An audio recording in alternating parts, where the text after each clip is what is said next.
Hello there guys, it's me Unstable Voltage and welcome to Hearts of Iron 4.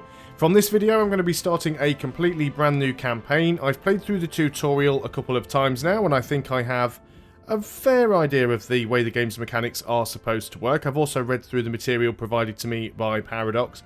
As I said in a previous video, I haven't played any of the previous Hearts of Iron games. Hearts of Iron 4 is my first. And I've got a couple of hours playtime with the game, so I am very much learning as I go through. But I don't find the tutorials to be particularly helpful, as they seem to leave a lot of things uncovered. So we're going to go in and start a game from scratch without a tutorial. We'll probably still have the hints on if that is an option. Now it does say that we are running version 1.0.0. As you can see here, the date for this build is May the 26th, but it is quite possible that things will still change between now and release date, which is still a few days out at the time of recording this video. In fact, it's almost a week away. So we're going to start a single player game. We are going to play a new game. And as I mentioned in one of the previous videos, you've got two scenarios that you can actually start from. You can start from the 14th of August 1939, which is just before the sort of war in sort of real history. If you start at this date, you're more likely to end up in a scenario that closely resembles what actually happened historically. And you're going to start the game pretty much ready for combat just before the war begins. The other option is to start on the 1st of January 1936.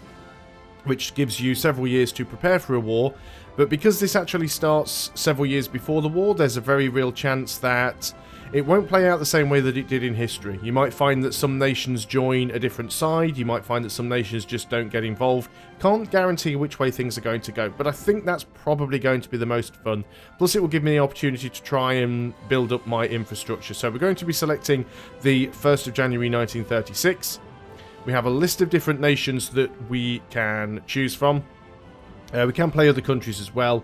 I've already decided that I am going to play as the United Kingdom, because why wouldn't I? It's my homeland. So that's what we will try and do. It might be a little bit difficult being an island nation. So we're obviously going to have to rely on aircraft and naval landings. We can't really march troops around as much, but it does also give us a bit more of a defensive posture. So our leader is Neville Chamberlain, our Prime Minister at the time. We have, what do we have here? So the Conservative Party is in power, which is because the United Kingdom is a democracy. So we can't declare war on a country with the same ideology group without a war goal. We can guarantee other ideologies, and our guarantee is lower world tension. We can't puppet other countries. And we can't justify war goals against a country that has not generated enough world tension. We get elections every 4 years. We have British Stoicism, which means we have an ideology drift defense of plus 50%. We can also create factions. We have the war to end all wars, which is a negative modifier. So with the Great War in recent memory, both nations, people and leaders are reluctant to send another generation to die in the trenches. So that's a minus 0.6% modifier to our recruitable population. And we have King George V, our popular figurehead, which gives us plus 15% national unity. So let's go ahead and get started over here. I'm going to be playing on regular difficulty. Not going to be playing on Iron Man mode. I never do when I'm recording, just in case something goes terribly wrong. So let us go ahead and jump in as the United Kingdom.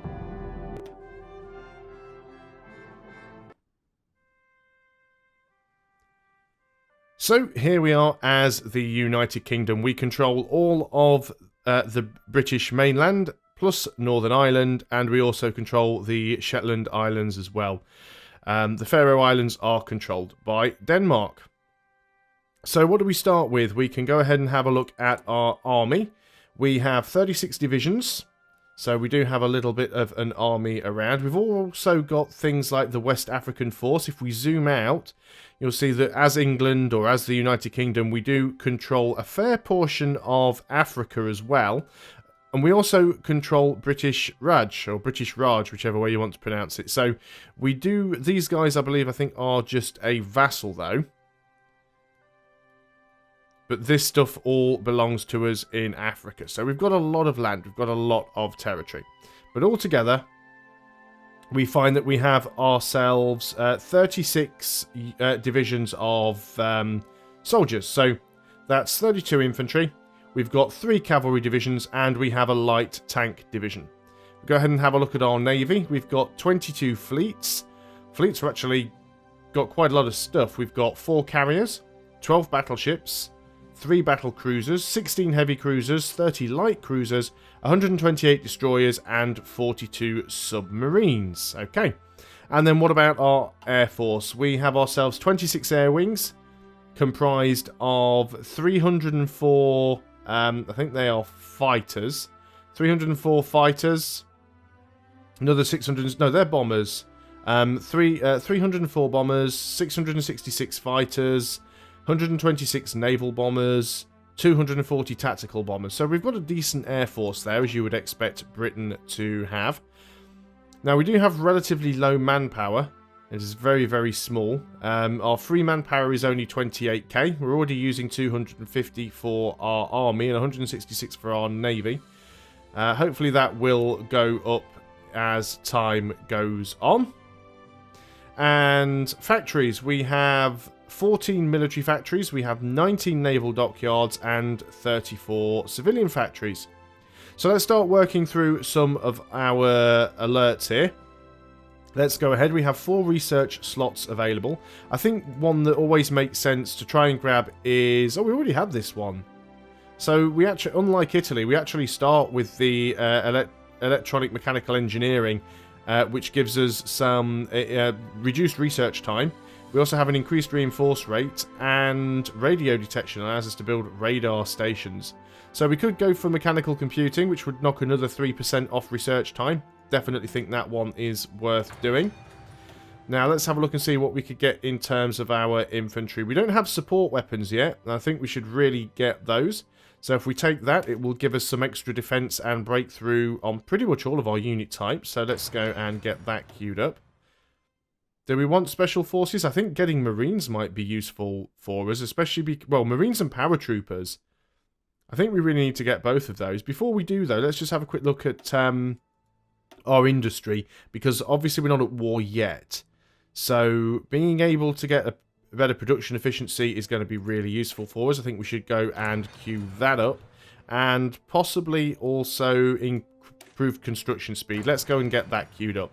So that's 4 techs all researched. We have some free civilian factories. So let's have a look. Consumer goods 15. Where's the percentage? Construction speed plus 10%. So with our current economic policy, the people expect 30% of our total number of factories to produce consumer goods. So that leaves us with 19 factories to do stuff with. Okay, that's fine. So what do we want to do with these factories? Well, we probably want to build some more factories. It's usually a good idea. The more factories you can get, the better. We're probably going to want to have a bit of our sort of industry up here in the north. So we don't want to sort of max out all of these provinces, because there is a limit to the number of buildings you can build in any one province. So let's go ahead and get some of these factories working. We'll probably also want to get ourselves some more infrastructure, particularly in the south. So that will help with supply. So let's make sure we have some infrastructure set up here as well. That's probably enough for the time being. We have some free military factories. So how many do we have? We are using 7 out of 14. And we are currently manufacturing infantry equipment, support equipment, light tanks, fighters and bombers. Our fighters and bombers at the moment are already fulfilled completely. So let's go ahead and use some more of these factories to produce ourselves some infantry equipment and support equipment. Still got a fair few left. Now, one thing that you do have to remember is when you assign more factories to a certain production, it does reduce your production efficiency until those factories get back up to speed again. That should be enough for now. We're still not using all of our naval dockyards. We're only using 14 out of the 19. I think we should probably work on a couple more submarines And we've got lots of light cruisers being worked on. Lots of destroyers being worked on as well. Could we add something else to that we're not already working on? Let's go and work on a battle cruiser or two if we can afford it. How many have we got left? 3? 4. There we go. Now we have a little bit of an oil deficit. Let's put that back down to 3. And yeah, wherever we use a naval dockyard, we're going to be sort of 1 short on oil. But that's fine, because we can probably go and trade with the United States for oil. So if we can get 8 oil for 1 factory, let's go ahead and do that. We'll solve that problem. We do not have a national focus. So we've got quite a large tree. Just go off the side there. Will any of these buttons let me scroll? Yeah. So this is a pretty big tree. And are these mutually exclusive? Doesn't say that one is. Reinforce the Empire. No, none of these are sort of mutually exclusive. So we could go for... right, we need to actually be at war to research the cryptologic bomb. So, need to be at war with the German Reich, and Poland is not a faction with the German Reich. Okay. So, we've got limited rearmament, which would give us some building slots and some civilian factories in Nauru and Gibraltar. That's nice. Leads into a lot of other stuff, including... Some of these should give us additional research slots. So it's limited rearmament. We've got Reinforce the Empire, which is gain base national unity. We're already at 75%. Getting that up to 85% could be really nice. And would also increase army, navy, and air experience, especially the navy and the air, by quite a lot. And then we could go for... So this is very much for fighting overseas. This might be something that we actually need. Are they mutually exclusive? Yes, it's one of those or the others. And then you've got home defense, which is pretty much to defend yourself from being attacked. I think for the time being, some of these things are really, really nice. Being able to work down here and get some of this stuff could be really, really useful for us. Getting those extra building slots. And that base national unity is nice. But I think for the moment we'll work on... Oh, I really don't know. This is a difficult choice. I hadn't looked at this before doing the video. That national unity would really make... We want to play defensive. And getting some of these things could be really nice. So one of the following must be true. More than 5% world tension. Gains national spirit wartime industry, which grants civilian to military factory conversion cost. Do you know what? I think I am just going to go for this one. Reinforce the Empire. So we'll work on that. And we've got low manpower, which there isn't really anything we can do about that. So let's go ahead and unpause the game. We'll allow the game to start ticking away. I want to have a look at diplomacy, because I haven't really done anything with this at all. So obviously we've got different continents listed up here. We can also sort by sort of type: democracy, communist, fascist, or non-aligned. And then we've got the allies, the axis, the major countries, and the Comintern. Now, we are part of the allies. We're actually the leader of the allies. So, yeah, British Raj is a vassal of ours. And we've also got South Africa, New Zealand, Canada, and Australia as part of the allies. What we probably want to do is maybe get America to be part of this. Hopefully they haven't joined anybody that they shouldn't have done. The United States do like us. Let's go and speak to them. They are democratic.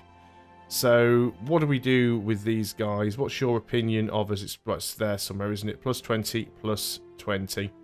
So what can we do with you guys to try and... we can try and increase to support of a political party. And it will cost us 0.25 political power per day. How much political power are we gaining? Just 0.1. So maybe we don't necessarily want to do that. Just trying to see if there's any way that we can sort of try and make friends with these guys, but I don't see... Oh, you use political power to improve diplomatic relations. Okay, so we don't necessarily need to worry about doing that just now. Let's just go back into the diplomacy screen and have a look and just see how everybody tolerates us. So that's their opinion of us. So a lot of people like us. Spain doesn't really like us. Afghanistan doesn't really like us. Obviously, who's down at the very bottom of the list? Yemen, China, Argentina, even Ireland. Ireland don't like us. Should probably try and sort things out with Ireland.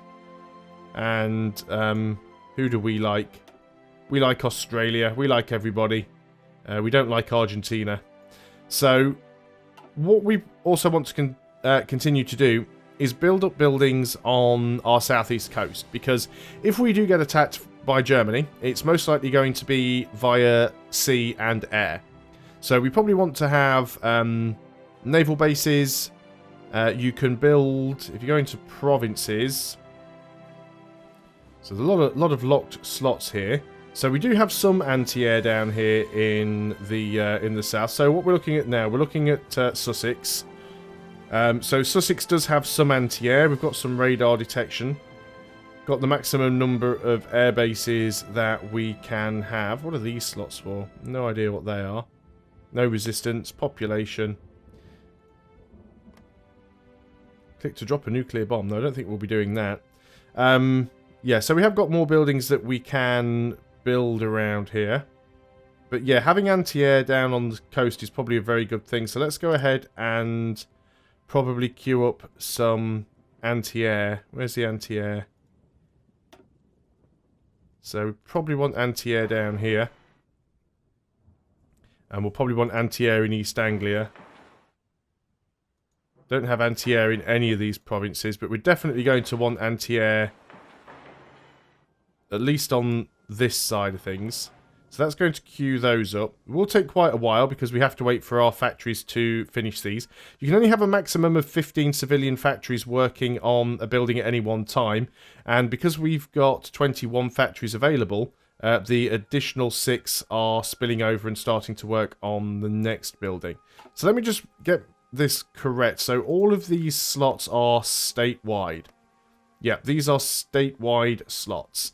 And then individual slots for the province is naval bases, land forts, and coastal forts. So we're probably going to want to get coastal forts and things around here. We've already got 3 coastal forts in Dover. Getting some in... Now, what does it tell you province names on here? I should know what all these province names are, but most of the time I just don't.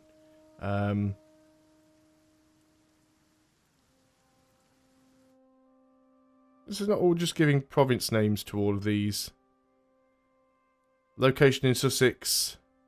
Sussex. That's Portsmouth. See, some of them have names, but not all of the provinces have names, which I find to be really strange. That's really weird. Okay, never mind. Well, we'll still try and get ourselves some coastal forts. So we get a coastal fort here. Let's just sort of make sure that we have ourselves some defences against any naval invasions. Not too sure if these provinces already have some coastal forts in. Doesn't look like a lot of them do. So we've already got a lot of stuff queued up. We are starting to slowly gain political power. And yes, I will put the game speed up in a little while. It's just I'm still trying to work things out at the moment. And I don't want to just go and slap the game up to full speed while I don't really know what is going on. Let's go and have a look at the rest of the world. So you can see we have France down here. There is Spain, pretty much as you'd expect it to be. I always find it strange to look at this map and not to see Aragon down there. Slight little bit of land that we own down here in Gibraltar. So hopefully we don't end up at war with Spain or anything. We do have a fleet down here. We've got the North Atlantic Fleet. This fleet is currently doing nothing at the moment. It is literally, I think it's just literally docked. I'm not really doing anything. So that's fine. Yep, you're on hold. So we could put you on things like convoy raiding and search and destroy and patrolling and stuff like that. Don't think we really need to. Everyone is just docked up. That is fine. What else do we have around the world? Let's go and have a look towards the Mediterranean. So France are occupying Corsica, while Italy own Sardinia. We've got Switzerland there in the middle of everything. Luxembourg, we've got Brussels and the Netherlands. Up here we've got Denmark. We've got ourselves our Norway, Sweden and Finland. And we've got Estonia, Latvia, Lithuania, Poland. And Poland's sort of got Germany on sort of both sides of them at the moment.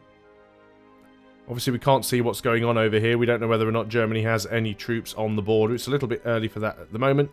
And then, of course, we have the former Czechoslovakia, Austria, Hungary, Yugoslavia, Romania, Bulgaria. We've got Albania down here. We've got Greece. Look at this. No Ottomans. It's always nice to see. This little island down here, which I can never remember what it is. The Dodecanese. I'm not familiar with that island name, but either way, that is owned by Italy. And most of Africa is pretty much owned by European powers. Obviously, in the Middle East, you've got Iraq, Saudi Arabia, and Oman and Yemen. Some of it is controlled by us, the United Kingdom, a little bit controlled by France.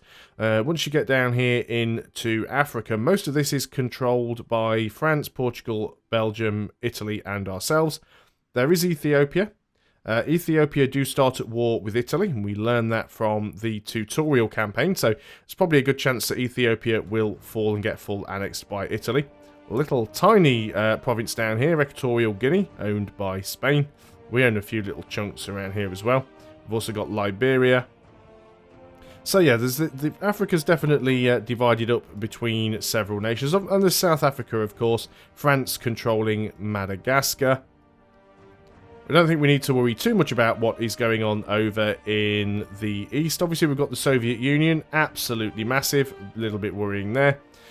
Afghanistan, we have got Nepal in the middle of everything, who we're dealing with very shortly in our EU4 campaign. Tibet, Xinjiang, I've never heard of, if I'm perfectly honest.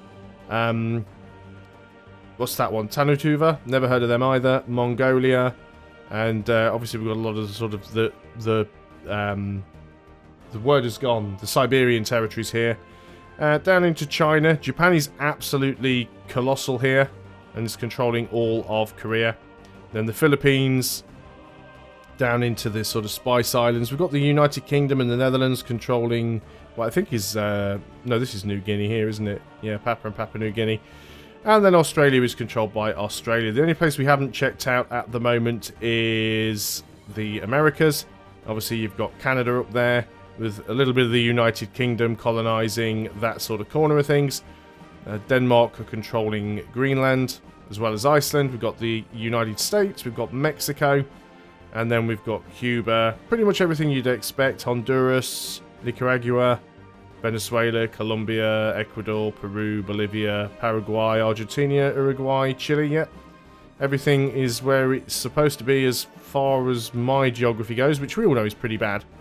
But it all seems legit. So, what have we got here? This is Sub-Saharan Africa. Why do we have that button? I have no idea. Let's go back to the default map mode.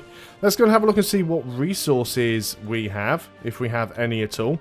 So, we've got quite a lot of steel. So, Great Britain is a mining country. We've got steel, steel, steel, steel everywhere. We've got a little bit of aluminium coming from Wales. We've got a little bit coming from Lancashire as well. There's some coming from northern England, and if we go a little bit further north into Scotland, we do have some tungsten, quite a lot of tungsten coming out of the Highlands there, as well as a tiny little bit of, now what's that one? Chromium, tiny little bit of chromium coming out of there, but no oil, so we do have to rely on importing all of our oil. Is my province though, this is Birmingham I assume, it's the West Midlands. That looks like Birmingham. That looks like Leicestershire right there. So that is where I am. So this would be Northampton. This would be Nottingham. That's Yorkshire. That could be Sheffield actually. A little bit strange that not all of these provinces are named. But fine, that's okay. We've got quite a few airfields around. In fact, that airfield there... Not too sure where that is, that airfield.